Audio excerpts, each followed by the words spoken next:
Bom dia, bom dia, bom dia. Deus, ele é sempre bom, gente. Deus, ele é sempre bom. Eu vou sempre dizer isso porque ele é sempre. Eu vou dizer sempre o que ele é sempre, até a gente entender isso. Bom dia, Wesley. Que alegria tê-lo aqui. Bom dia, bom dia. Ele é bom, gente. Deus é bom. Prove isso, veja isso. Nunca trele a bondade de Deus, a sua bondade. Nunca pense que ele é bom quando você é bom, que ele é ruim quando você é ruim, que ele amaldiçoa quando você erra. Bom dia, Meire, que alegria tê-la aqui. Não, querido, Deus é Deus de antes, ele não é Deus de depois. Deus é Deus de ação, ele não é Deus de reação, como muita gente pensa. Tem uma frase que é muito usada aí, né, aí fora, né? Faça a tua parte que eu te ajudarei. Tem gente que ainda fala, tá na Bíblia. Tá nada, não tem isso na Bíblia. Não tem isso na Bíblia. Ah, mas tem algo parecido, pastor. Quando Deus coloca uma condição. Bom dia, Clodô, que alegria tê-la aqui. Quando Deus coloca uma condição, é mais ou menos isso mesmo. Faça a sua parte que eu te ajudarei. A gente até acha algumas condições na Bíblia que tem esse sentido. Porém, no tempo da lei, no tempo de um Deus condicional, que colocava uma condição que o homem tinha que cumprir. Mas que muita gente esquece é que Jesus foi até aquela cruz para cumprir toda essa condição. Então Jesus naquela... Bom dia, Elisa, que alegria tê-la aqui. Então Jesus na cruz, aquele que se fez homem e habitou entre nós, se fez carne, o verbo, ele veio ser como nós, ele veio na família para pagar pela família. Então Jesus, o nosso irmão mais velho, não é assim, o irmão mais velho, uma casa que se preza, o irmão mais velho não tem essa de ajudar o pai a resolver o problema. Na minha casa, o irmão mais velho, a irmã mais velha, ajudava muito os meus pais enquanto éramos crianças. Então eles já tinham maturidade para ajudar o pai, ajudar a mãe, né, a cuidar dos menores, dos filhos meninos, que não tinha poder nas ações, não tinha condições de fazer. Minha irmã já até lavou minha fralda. Então é assim, o filho mais velho, numa família normal, o filho mais velho, ele ajuda o pai a resolver o problema da família. Querido, Jesus, ele é o nosso irmão mais velho. Bom dia, Mônica, que alegria tê-la aqui. Jesus é o nosso irmão mais velho. E ele veio para essa família que Deus projetou constituir e resolver o nosso problema. E ajudou o pai a resolver o nosso problema. Então ele foi à cruz e cumpriu toda a condição que era necessário para reconciliar o homem com Deus e formar essa família. É um evangelho tão simples, mas que ficou tão complicado. Ficou tão complicado. Então Jesus, ele sobe naquela cruz. Bom dia, Wagner, que alegria tê-lo aqui. Então o nosso irmão mais velho, ele ajudou o pai. Ele fez algo a favor da família, que foi subir aquela cruz, pagar a dívida dos irmãos mais novos. Então, o unigênito se tornou primogênito, a Bíblia diz isso, dentre muitos irmãos. Então, nós hoje somos parte de uma família, porque o nosso irmão mais velho era Deus. Então, ele se fez carne e habitou entre nós como nosso irmão mais velho. E aí ele, como um irmão mais velho que se preza, que é isso mesmo, que em muitas famílias sabem do que eu estou falando, que o irmão mais velho ajudou muito o pai a resolver os problemas dos irmãos mais novos, porque já era maduro, já era homem. Então esse irmão mais velho, maduro, chamado Jesus, Ele subiu à cruz e se tornou o nosso Cristo. Ele pagou a dívida dos irmãos mais novos para formar, para trazer paz, um ambiente de paz nessa grande família. Então hoje existe uma família que eu e você fazemos parte como irmãos mais novos de Jesus homem. Jesus homem. Então, está pago, está consumado. A condição que a Bíblia sempre colocou para eu e você sermos abençoados, o nosso irmão mais velho subiu à cruz e cumpriu essa condição por nós. Então não há estresse hoje, não há nenhuma condição que nós temos que cumprir para sermos abençoados, para comer nessa mesa, para fazer parte dessa família. Por isso que a palavra de Deus vai dizer que em Cristo nós fomos reconciliados. O nosso Jesus se tornou Cristo e nos reconciliou com o Pai. Nos justificou. Por que justificou? Porque éramos injustos por causa do pecado.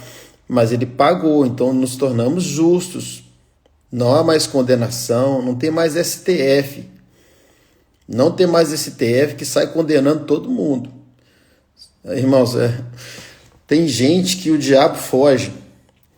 Tem gente que o diabo fala assim, esses aí estão fazendo pior do que eu.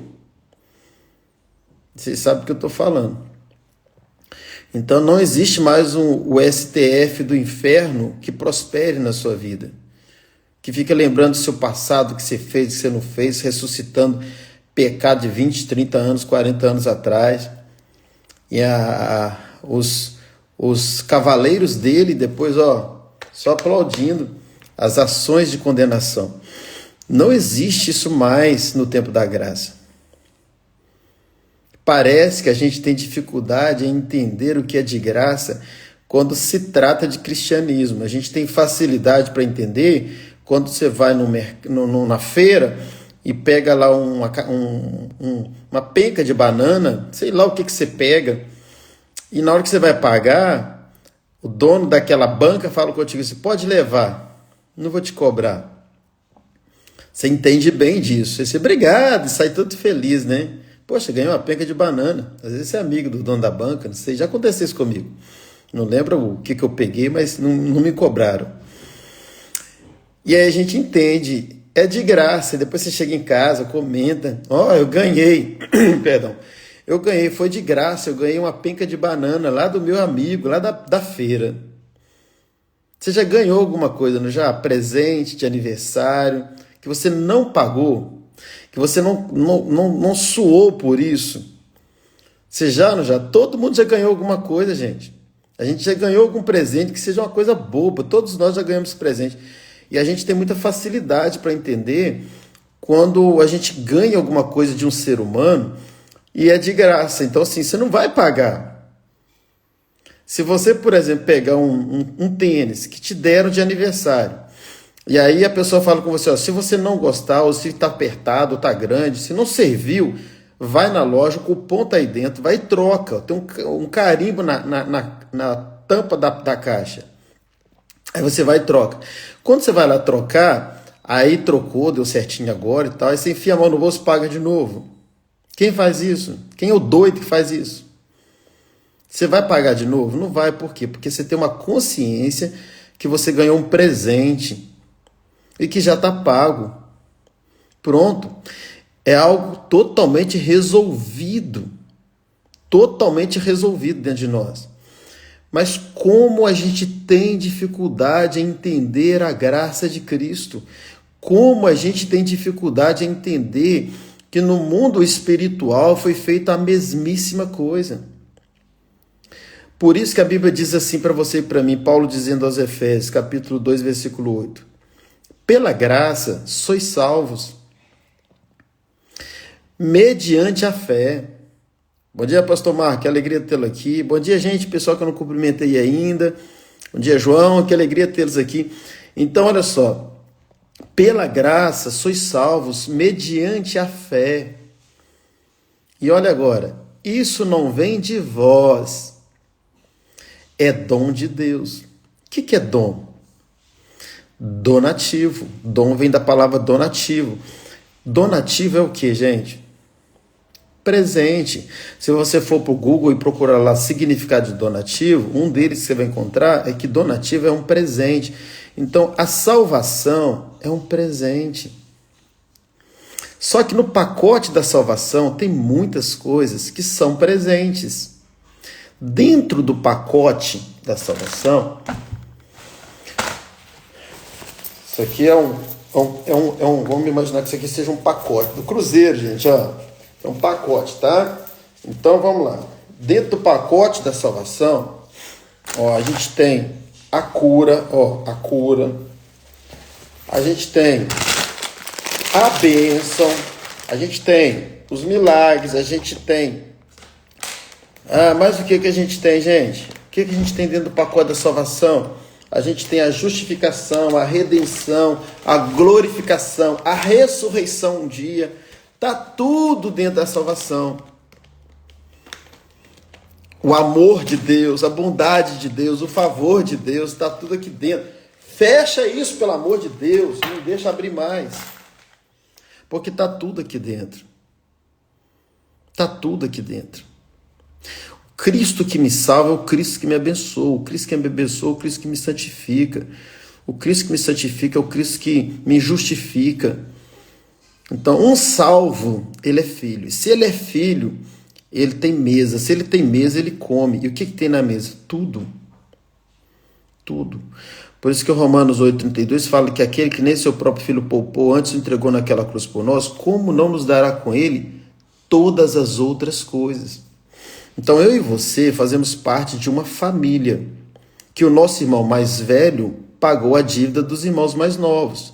Então, o nosso irmão mais velho é o Deus, é o Jesus que se fez carne, habitou entre nós, cresceu no nosso meio, para o Pai constituir uma grande família. O Deus poderoso se tornou um Pai amoroso, que deu um filho, que é o nosso irmão mais velho, que era o unigênito, e que se tornou o primogênito de muitos irmãos, e foi até aquela cruz e pagou a sua dívida, a minha dívida, para formar uma grande família. E que ele sempre simbolizava isso com os discípulos através de uma mesa.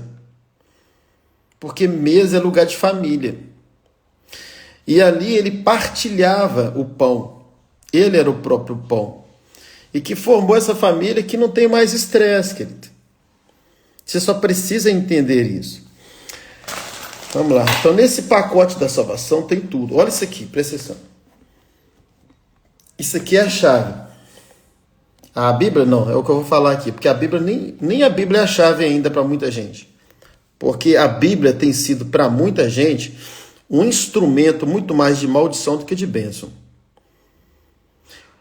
O próprio autor aos Hebreus, ele diz que ela é uma espada que corta dos dois lados. Então a mesma Bíblia que dá vida é a Bíblia que mata. A mesma Bíblia que te leva a Cristo é a mesma Bíblia que te tira de Cristo. A mesma Bíblia que enche seu coração de fé é a mesma Bíblia que enche seu coração de incredulidade. Eu provo isso para você. Basta você ler sem entendimento. Por exemplo, quando você vai ler um texto da Velha Aliança que fala de uma condição que Deus coloca para você ser abençoado e você viu que você não cumpre essa condição, definitivamente você vai pensar o quê? Está na Bíblia, Deus falou, Deus não falha, eu não estou cumprindo, então eu não mereço. Pronto. Então o poder da Bíblia, você de fato crer que a Bíblia é poderosa e que ela é a verdade, se tornou para você mais maldição do que bênção, porque você lê um texto e você agora tem na sua mente convicção que você não é abençoado porque você não cumpriu a condição desse texto. Então é a mesma Bíblia que matou a sua fé. Mas por que isso acontece? Por quê? Pela falta de entendimento. A gente não pode parar de pregar a mensagem da cruz, porque a mensagem da cruz é que, de fato, tira toda a maldição da Bíblia, coloca sobre os ombros do irmão mais velho, para sobrar nessa mesma Bíblia só a bênção para você. Aí, quando você lê a Bíblia e vê alguma parte que é maldição na Bíblia, ou uma condição que você não cumpriu, na hora você vai lembrar de quê? Não, peraí, eu não cumpri essa condição, mas o meu Cristo, o meu irmão mais velho, cumpriu por mim.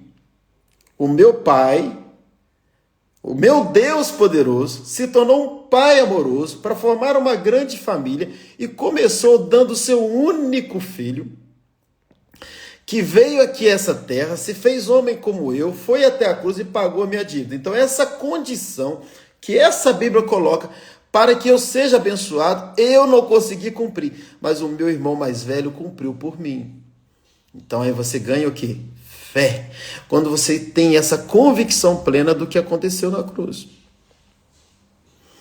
Por isso que a mensagem da cruz não pode parar de ser pregada. Sabe por que hoje tem a divisão de igreja? Você já parou para pensar? Por que a igreja hoje está muito dividida? Cada um tem uma linha, cada um tem um modelo de crer, de interpretar, de viver, de costume, de dogmas. Cada igreja tem uma visão diferente. Por quê? Porque perdeu o centro. Porque perdeu a grande verdade das Escrituras. Porque não prega-se mais o centro. Porque quando todo mundo sabe o que é o centro e quem é o centro, não há por que ter mais divergências. Não há por que ter mais divergências. Se toda a igreja pregasse a cruz, a gente só teria divergência de quem não crê na cruz. Agora, todas as denominações crêem na cruz, mas esqueceram a cruz. A cruz é o centro, a cruz é a unidade da igreja. Então, se toda a igreja pregasse a cruz, a igreja seria unida. Porque você encontraria com o irmão da Assembleia e fala assim, o que você crê? Na cruz. Você encontra um da Quadrangular, qual é a sua crença? A cruz. Então a gente crê da mesma forma. Nós cremos da mesma forma. Igual um doido que chegou para o outro e falou assim, qual é o seu nome? Não sei. E o seu? Também não sei. Então nós somos xará. Ai, Jesus. Só para descontrair aqui. Então, se para todos nós a cruz é o centro, não haverá divisão. Pensa comigo. Você encontra com um irmão lá de qualquer denominação. Só que você encontra com o sabatista, com muito amor aqui aos adventistas, mas você encontra com ele e fala assim, o que você crê? No sábado. Eu creio que tem que guardar o sábado. Eles falam mais do sábado que da cruz, gente. Perdão. Não só os sabatistas, estou usando o exemplo dele para ficar mais fácil da gente entender que é algo que eles creem piamente. Aí você fala assim, não, eu creio no domingo, pronto, divisão. Na sua igreja eu não vou, porque você crê no sábado, eu creio no domingo, pronto, nessa divisão. Aí você vai na outra, você está de calça, mulher? Tem que usar saia. Aqui só pode saia. Não, eu gosto de calça, então aqui eu não venho mais, pronto, mais uma divisão. Aí você vai na outra, cadê o seu véu? Falando da mulher, né? Não, eu não uso véu. Não, mas tem que usar véu. Aqui tem que usar véu. Não, aqui então não vem mais. E começa. Aí vai. E por aí vai. Por quê? Porque perderam a cruz. Se toda a igreja pregasse somente a cruz, e que tem muita mensagem para pregar, então se todos nós pregássemos a cruz, a gente não teria problema. Porque você vai na denominação, qual é o assunto, qual é o tema aqui? Cruz. O que vocês creem? Cruz. Quem salvou a gente? Cruz. Somos abençoados pela cruz. Aqui é tudo cruz. É engraçado que a nossa igreja também é tudo cruz. A gente só crê na cruz. Pronto. Aí fica mais fácil andar em unidade. Mas perderam a cruz. Gente, vamos dar uma compartilhada aqui para a gente chamar mais pessoas, cada um fazendo um pouquinho, a gente alcança bastante gente. Uns são de Paulo, outros de Apolo, outros Cefas, é isso. Aí começou a divisão. Leandro falando. Vamos lá, gente, cada um, por favor, dá uma clicada aí nesse aviãozinho e marca o máximo de pessoas que você puder, porque tem muita gente precisando ouvir o que a gente está falando aqui. Se está sendo relevante para você, você pode ter certeza que vai ser relevante para os irmãos também, os nossos irmãos da família da fé. Então não custa nada, é um serviço prestado ao reino de Deus. Você pode alcançar alguém aqui que vai entender essa mensagem e vai ser um multiplicador em em grande escala desse conteúdo, do que a gente tem ensinado. Então, mas para isso você precisa fazer alguma coisa aí. E esse alguma coisa é fazer o que eu estou fazendo aqui, marcar o máximo de pessoas e enviar. É o que eu fiz aqui agora. Então, quando a cruz for o centro de qualquer denominação, acabou a divisão entre essas denominações. Porque a partir do momento que todo mundo crê igual, não tem por que dividir. Por que vai dividir se a gente crê igual? Mas por que então a divisão, pastor? Porque a gente não crê igual. Cada um tem as suas crenças. Não, eu creio que eu só sou abençoado se eu pagar o preço. Aí vem uma mensagem como eu estou pregando aqui, fala assim, pastor, eu nem ouço mais, porque ele está dizendo que eu já sou abençoado, mas eu aprendi e creio que eu ainda preciso fazer alguma coisa para ser abençoado. Pronto. Começou a divisão.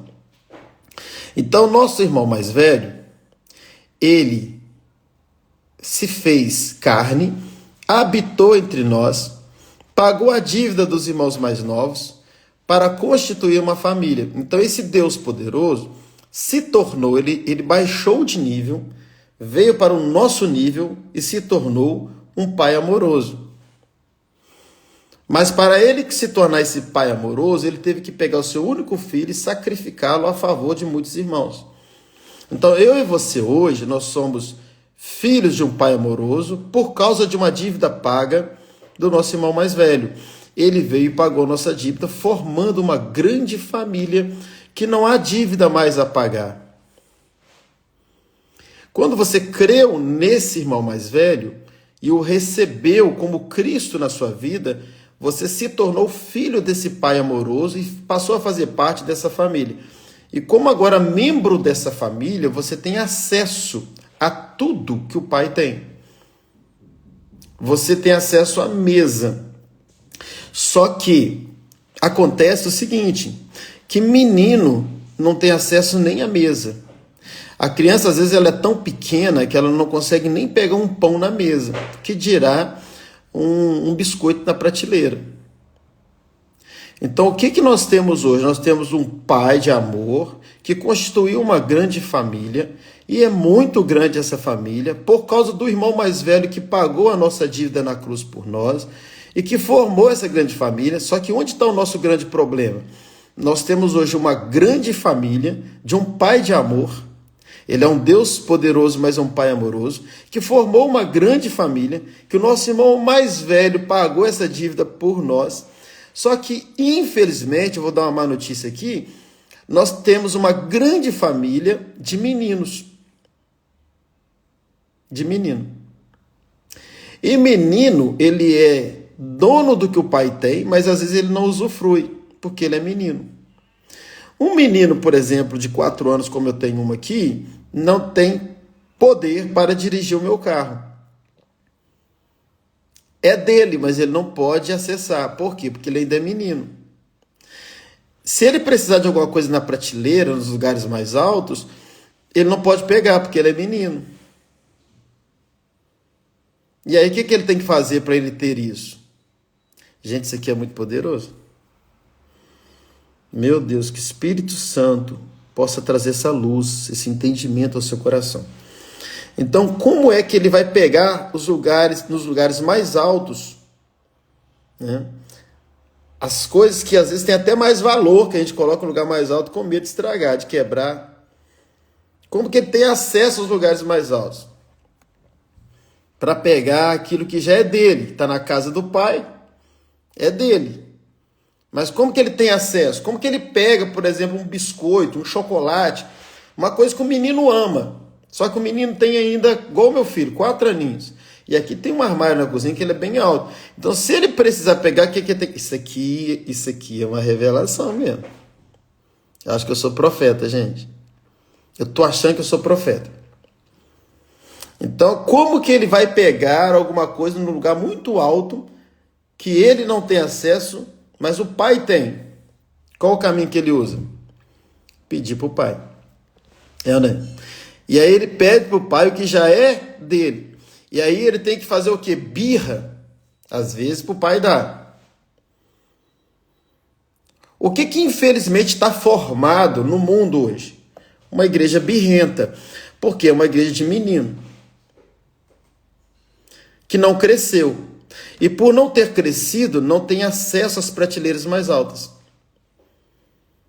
Que é onde fica as coisas de maior valor.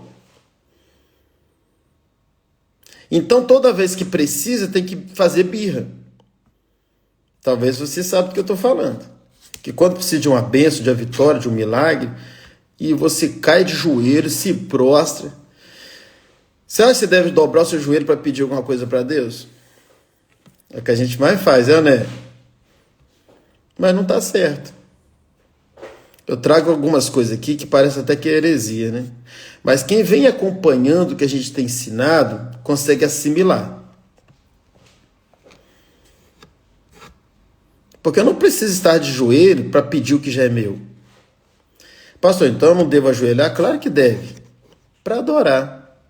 Para declarar dependência. Para ter um coração grato, atitudes de gratidão por aquilo que Cristo já fez por você e por mim. Se prostre, sim. Mas quando você tem um entendimento de filho, começa a raciocinar como filho dessa família, como se você é filho de um pai e de uma mãe.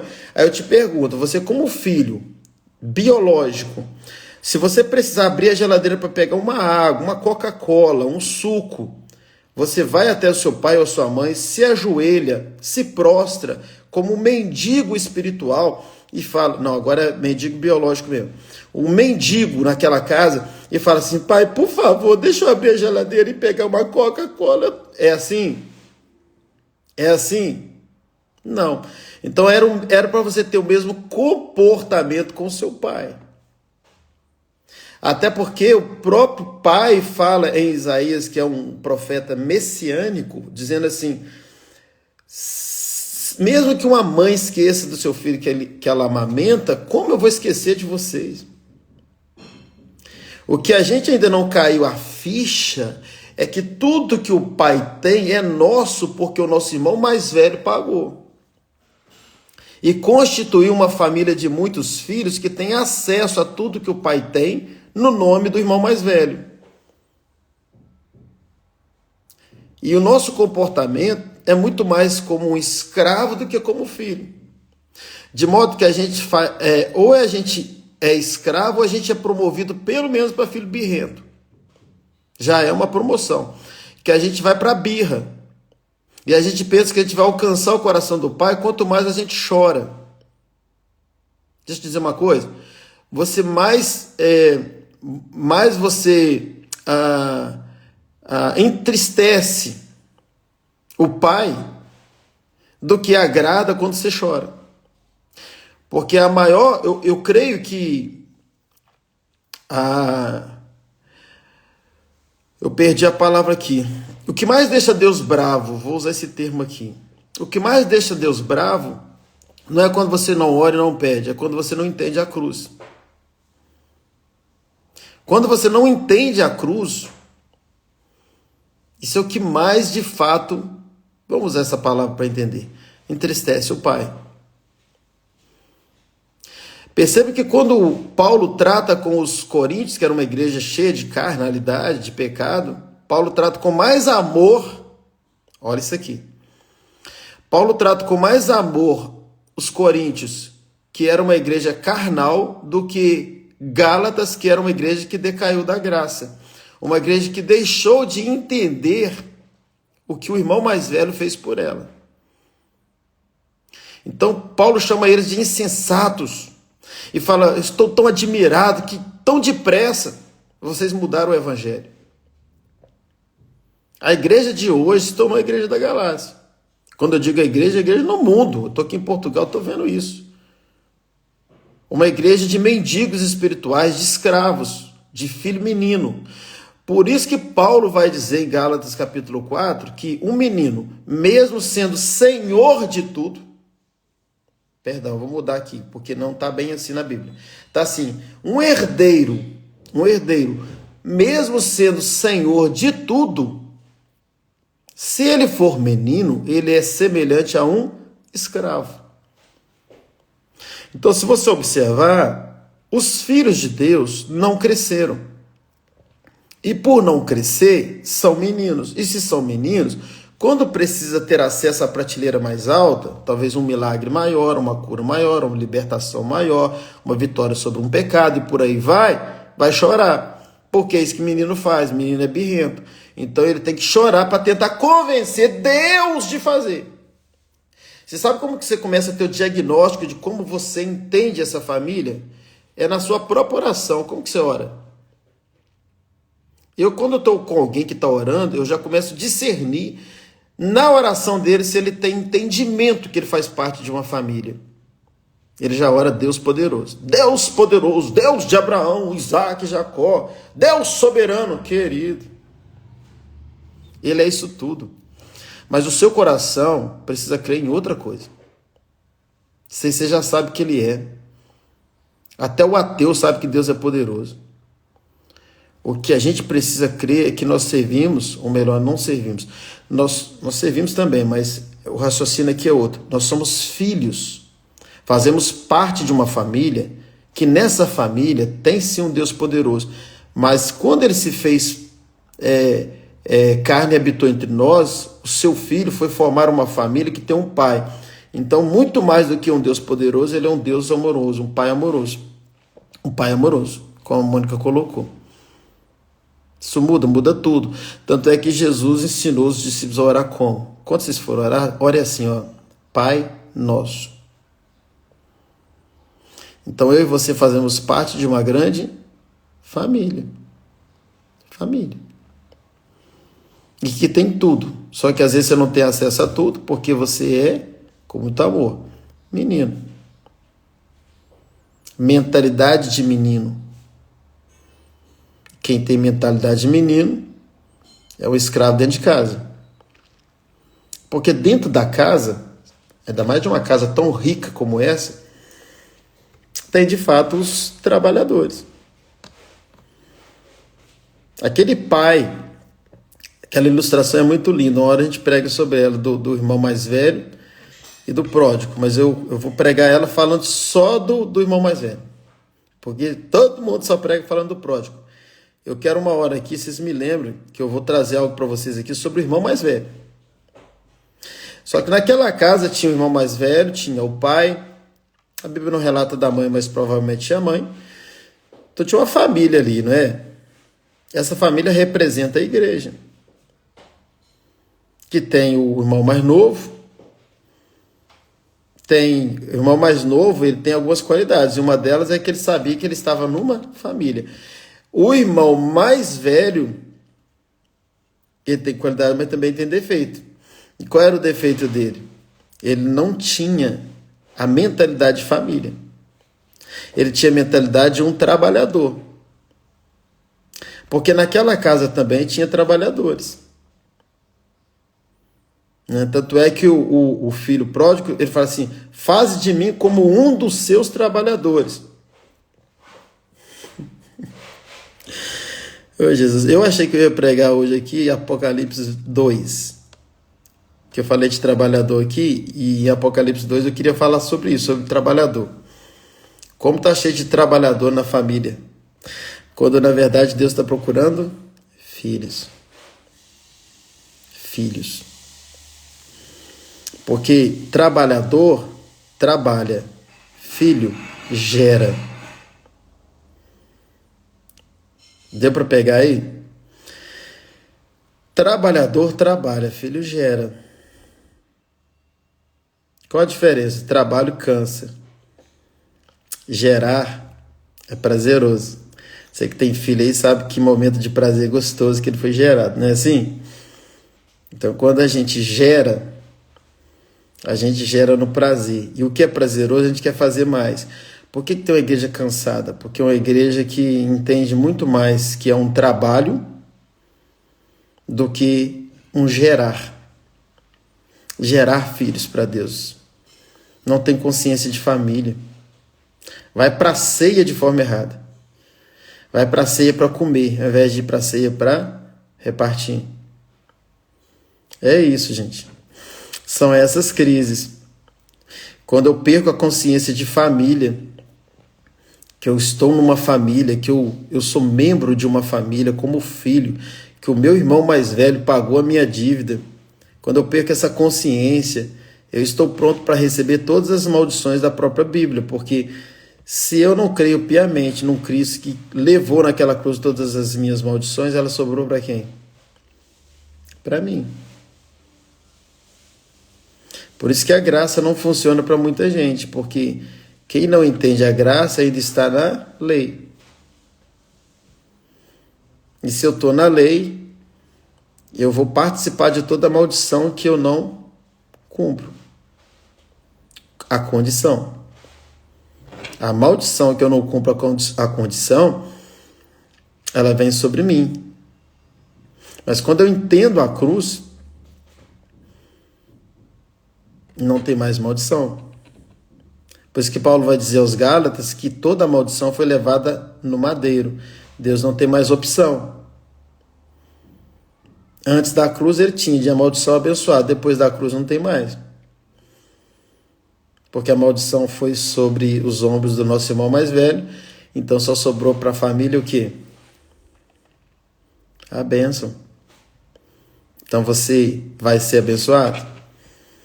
Você vai para a igreja buscar a sua bênção? Você tem que jejuar, orar, clamar, buscar por causa da sua bênção? Não.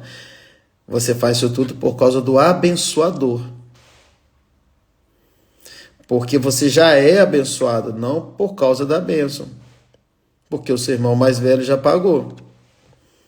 Então já é tudo nosso. Tudo está disponível para essa família. E quando eu cresço, eu tenho acesso às prateleiras mais altas. Sem fazer birra. Eu não preciso ficar pedindo para o pai. Eu vou e pego. Estou batendo um papo com vocês aqui, gente. Nem falei de texto bíblico aqui ainda.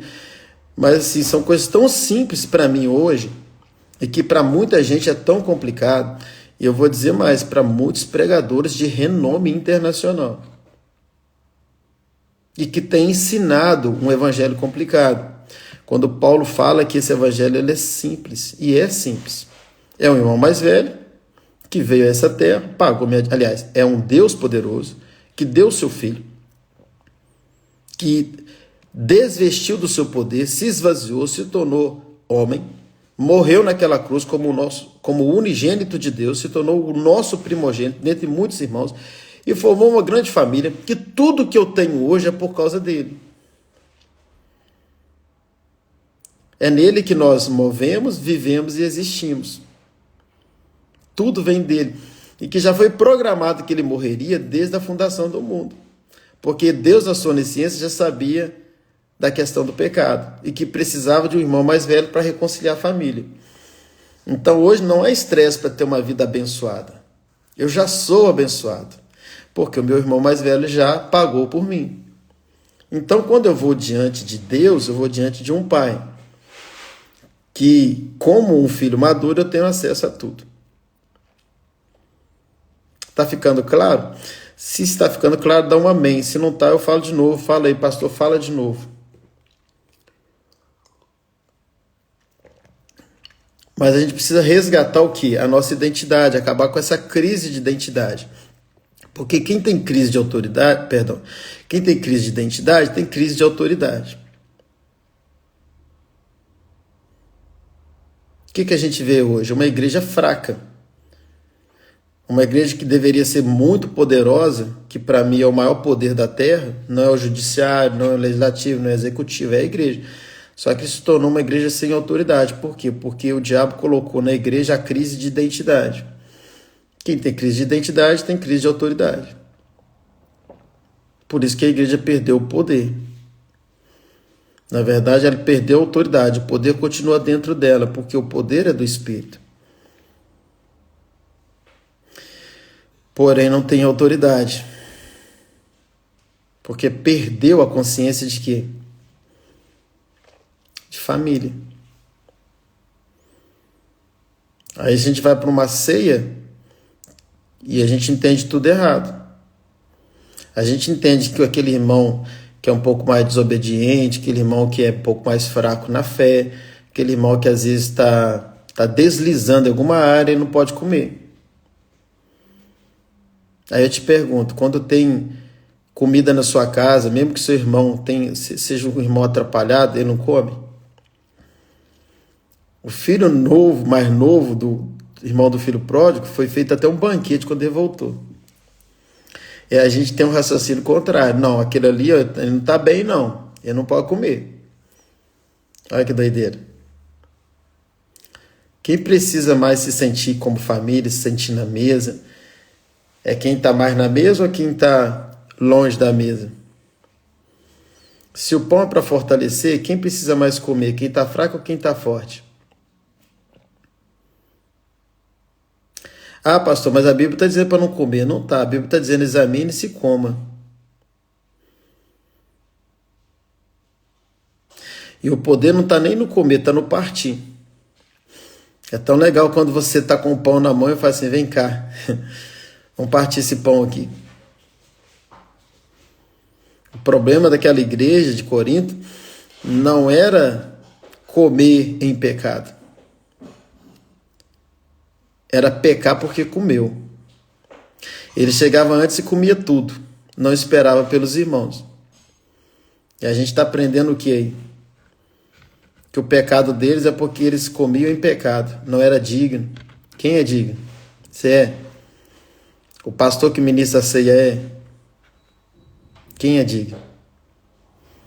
Pastor, você mudou de assunto. Não mudei. Eu estou falando de família. Se eu falo de família, eu falo de mesa. Se eu falo de mesa, eu tenho que lembrar da ceia. E que equivocadamente celebra. Por isso que Paulo fala que eles reúnem muito mais para o mal do que para o bem. Porque faz de forma errada. E o erro dos coríntios na época não era o pecado, era chegar primeiro e comer. Ao invés de ter levado a parte deles para partir, porque cada um levava a sua parte. Eles comiam o que eles levavam. Esse é o grande erro. Comer o que já é seu. O que já é seu não é para você comer, é para você partir. Por isso que o dízimo tem poder, a oferta tem poder, porque você está partindo. Você não está comendo tudo, você está partindo parte do que você recebeu. E às vezes a gente quer comer tudo. Isso não é ser cristão. Isso não é entender família.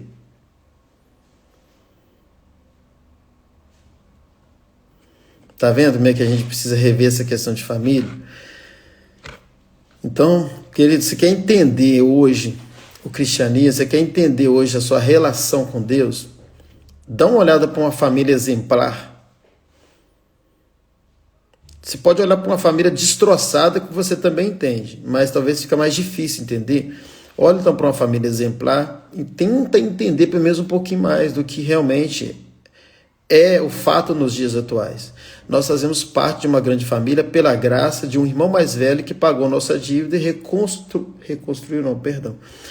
Ele reconciliou o homem perdido com um pai de amor. E formou-se uma grande família que tem uma mesa, e nessa mesa tem tudo. E se você quer coisas maiores, ainda tem prateleiras. É só crescer, que está na prateleira. Que está na prateleira. E não é você ajoelhar para o pai pegar, é você ficar de pé e você mesmo pegar. Então você ajoelha para você adorar esse pai em outro momento, como Jesus tinha os momentos que ele ia para o canto adorar o pai. Ótimo. Mas quando ele estava diante da adversidade, ele não ficava chamando pelo pai, não. Ele resolvia. Hoje a gente tem uma igreja caída, uma igreja prostrada, mas não diante do pai, das adversidades. Porque quando ora, não ora porque ama o pai, ora porque está precisando de alguma coisa.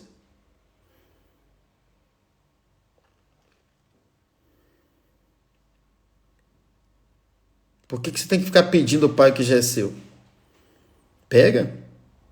Ah, sou menino, ainda não tenho acesso. Cresça. Cresça. Daí a importância de você parar para aprender o que você nunca aprendeu. Ou desconstruir o que você construiu errado. Porque, infelizmente, eu tive que... Aliás, felizmente, né? Eu desconstruí muita coisa que eu aprendi. E entender a nova aliança é isso. É um processo de desconstrução para uma nova construção. Então, quando você pega a Bíblia, para a gente partir para o encerramento, aqui está uma Bíblia, certo? Então, assim, tenta entender aqui. Não sei se você está conseguindo visualizar aqui. Deixa eu melhorar aqui, peraí.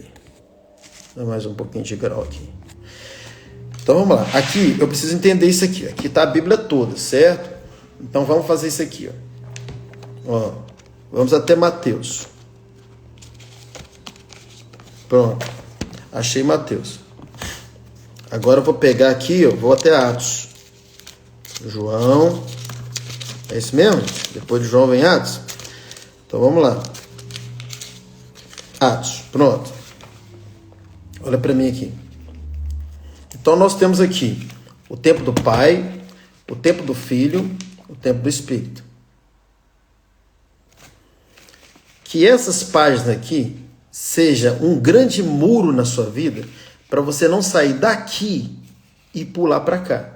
Porque o que aconteceu com a igreja hoje? Ela arrumou um jeito de vir para cá. E ela vive o quê? Aqui. Só que aqui, primeiro, é antes da cruz. Segundo, não foi para você, foi para o judeu. Então, tudo que eu vejo aqui, fala daqui. Não é que eu vou eliminar aqui. Aqui é muito bom. Mas eu tenho que achar aqui, isso aqui. Se eu não acho aqui o Cristo daqui, isso aqui para mim não vale, é apenas conhecimento. Não é vida, é para conhecer. Você fez várias matérias lá na escola, mas você talvez se formou numa área e vive uma área só. Então vamos voltar aqui. Esse tempo aqui é o tempo, primeiro, que eu não vivo nele, eu não nasci nele e não foi para mim. Mas onde está a grande crise? Os crentes querendo viver esse tempo daqui, que é chamado o tempo da velha aliança, que é tudo novo, sapato novo, celular novo, casa nova, carro novo, roupa nova, mas quando se trata de Bíblia, que é o velho. Que praga! Não é palavrão não, que praga, gente, pelo amor de Deus. Tudo gosta de novo, mas quer viver o Velho Testamento, a velha aliança. Então, a velha aliança, primeiro, por questão de tempo, não se aplica a nós, e também por questão de povo. Mas, pastor, não tem que ler a velha aliança? Tem, a partir do momento que você lê com a lente, com óculos de Cristo. Eu tenho que encontrar Cristo nela, para ver a lindeza da Bíblia, os detalhes da Bíblia, as revelações bíblicas. Poxa, olha Deus aqui, olha, matou um animal para colocar, para cobrir o corpo de Adão e Eva. Não foi a folha da figueira, porque secava e acabava, tudo que o homem faz é corruptível. Mas foi de um animal que simboliza o Cristo que morreria aqui. Que lindo! Quer ver mais? Adão pecou por causa de uma mentira. Foi colocado no caminho da árvore da vida um anjo guardando o caminho, fechando o caminho, e o homem passou a morrer. Então foi um engano, a mentira de Satanás, o caminho fechado e a mentira de Satanás, o caminho fechado e a morte foi por causa do pecado. Aí Jesus vem aqui e fala assim: eu sou o caminho estava fechado, eu sou o caminho aberto. Eu sou a verdade, porque a serpente falou mentira. Eu sou a vida, porque o homem passou a morrer. Que lindo! Quer dizer que esses 3 pontos que o homem perdeu lá no Éden, Jesus veio resgatar e falou: eu sou o caminho, a verdade e a vida. Que bacana! É isso que você tem que achar na Bíblia. É isso que você precisa encontrar aqui, sobre aqui. Porque todas as promessas daqui, não é para você viver mais de promessa, porque já foram cumpridas aqui. Então eu sou daqui, para viver tudo que o meu Cristo pagou por mim, que aqui exigiu. Ai, quando eu entendo isso, eu vou para um outro nível. Então, querido, nós não somos daqui, nós não somos nem daqui, nós somos daqui, nós somos do tempo da graça. É isso aí, Yara. É deixar a Bíblia arrancar de nós revelações. Glória a Deus. É isso. Se não tiver revelação na Bíblia, se torna um livro qualquer. Então, olha só. Nós tivemos o privilégio de nascer aqui. No final dessas páginas, a gente encontra o quê? O pagamento, que é a morte de Cristo. A cruz. Que pagou por tudo isso aqui que colocou de condição, para começar um novo tempo para nós aqui, gentios. Então, toda vez que eu me relaciono com Jesus, eu não me relaciono no que eu faço que exigiu de mim aqui. Eu entendo que depois de todas essas exigências aqui, o meu irmão mais velho veio aqui e cumpriu todas elas para que eu fosse agora abençoado. E aqui eu nasci. Então é o amor do Pai, a graça do Filho e a comunhão do Espírito. Bom dia, pastor. Mas isso não significa que as pessoas podem andar do jeito que quiserem. Claro que não, mas eu não trabalho aqui comportamento, eu só trabalho aqui identidade. Porque trabalhar comportamento é querer ajudar a graça. Esse trabalho não é um trabalho meu, é um trabalho do Espírito Santo. E que faz?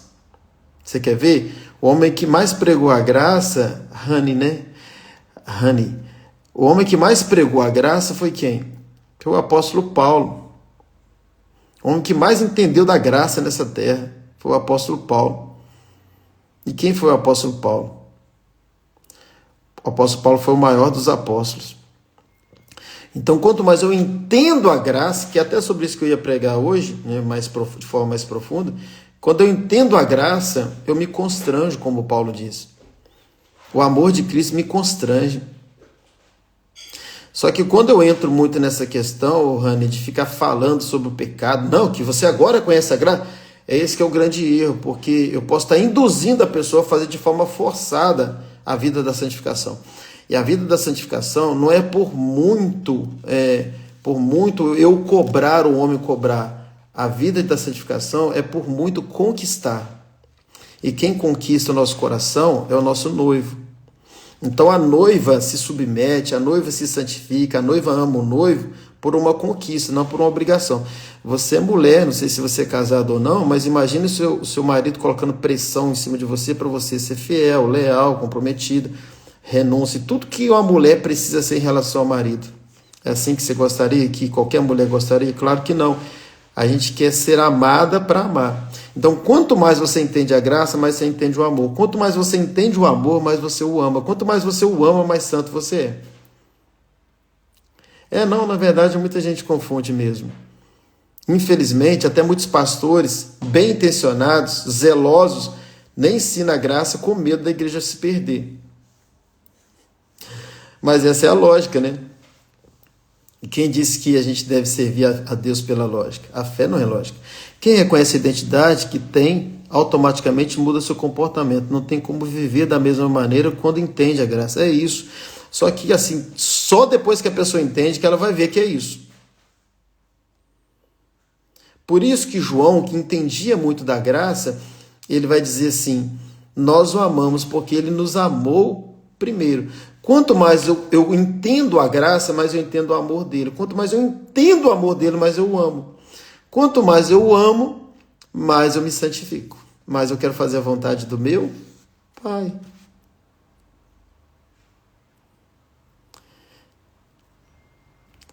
Infelizmente tem muitas igrejas rígidas. Uma igreja rígida não relaciona com o noivo, mas cumpre o dever de um patrão. Ou melhor, cumpre o dever de um servo de um patrão. Você não é um servo de um patrão, você é filho de um pai. Então, muito mais do que você relacionar com um Deus poderoso, trabalhe o seu coração para você entender que você deve se relacionar com um pai amoroso. E que o nosso irmão mais velho, ele pagou toda a nossa dívida para nos colocar na mesa, para nos reconciliar com o Pai de amor. Então a sua dívida e a minha dívida está pago. Quanto mais eu entendo isso, mais santo fico. Por isso que eu não gosto de ficar falando sobre o pecado. Porque essa obra de falar sobre o pecado, ela precisa ser falada até para mim. Então eu não sou digno de falar, de condenar alguém, ou até mesmo de colocar alguma rigidez em alguém para ser santo. Porque essa obra não é minha. Essa obra é do Espírito Santo que passa a habitar na vida de todo aquele que crê.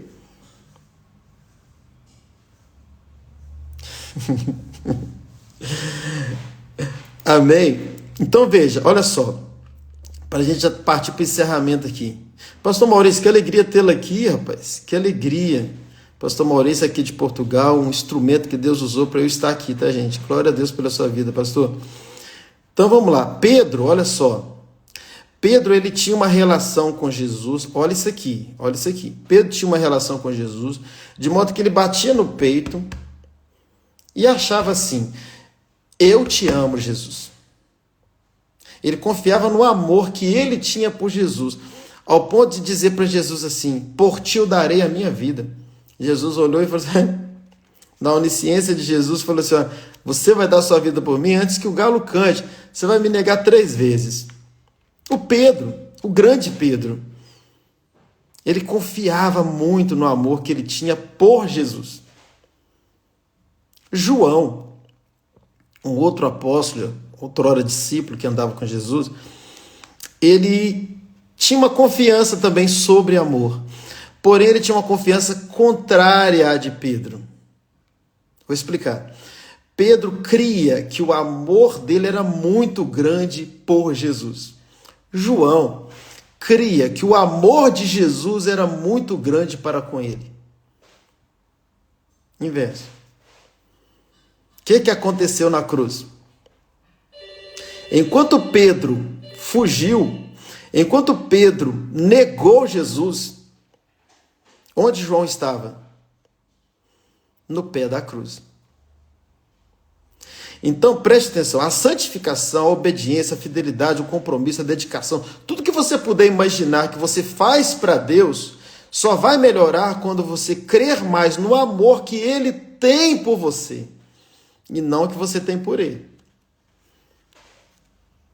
Por isso que precisamos ensinar a mensagem da graça. Quanto mais a igreja entende a graça, mais santa ela é. Até porque quem nos santifica é a própria graça. Quem me dá governo sobre o pecado é a graça. Paulo vai dizer que a força do pecado não é a graça, é a lei. Amém? Então, querido, nós não somos nem desse tempo, que foi o tempo de Jesus na terra. Aqui estão os 4 evangelhos, para quem chegou agora. Nós não somos desse tempo, que é o tempo da lei, o tempo de antes da cruz. Mas nós somos desse tempo, que é o tempo da graça, de uma obra consumada, de uma família. Então não se comporte como um irmão mais velho, que estava dentro de casa, porém com um comportamento de escravo. Você é filho. E quanto mais você cresce como filho, mais você tem acesso aos lugares mais altos da prateleira. E as coisas mais gostosas, a mãe, o pai, o pessoal da cozinha gosta de colocar nos lugares mais altos, tá? Os melhores cristais, os melhores pratos, é ou não é? As louças melhores, tudo que você imaginar de melhor numa casa, tem essa tendência de ser colocado nos lugares mais altos. Como que você tem acesso? Crescendo.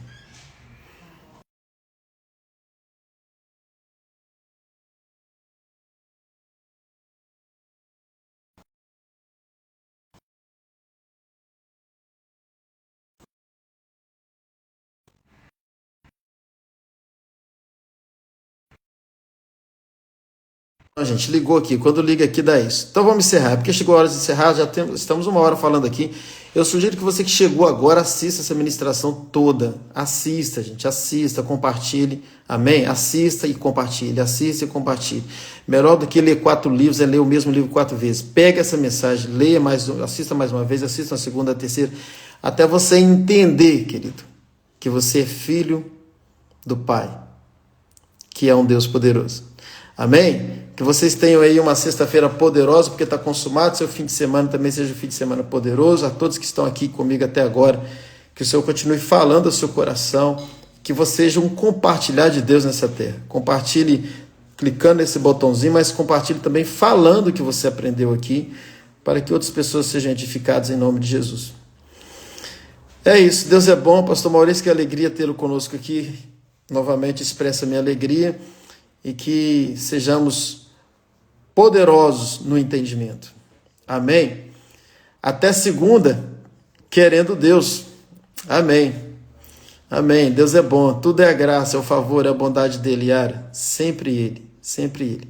Assista com calma aí depois, gente. Assista de novo. Pastor Leandro, bom fim de semana, né, para você também e para todos aí, gente. Até segunda.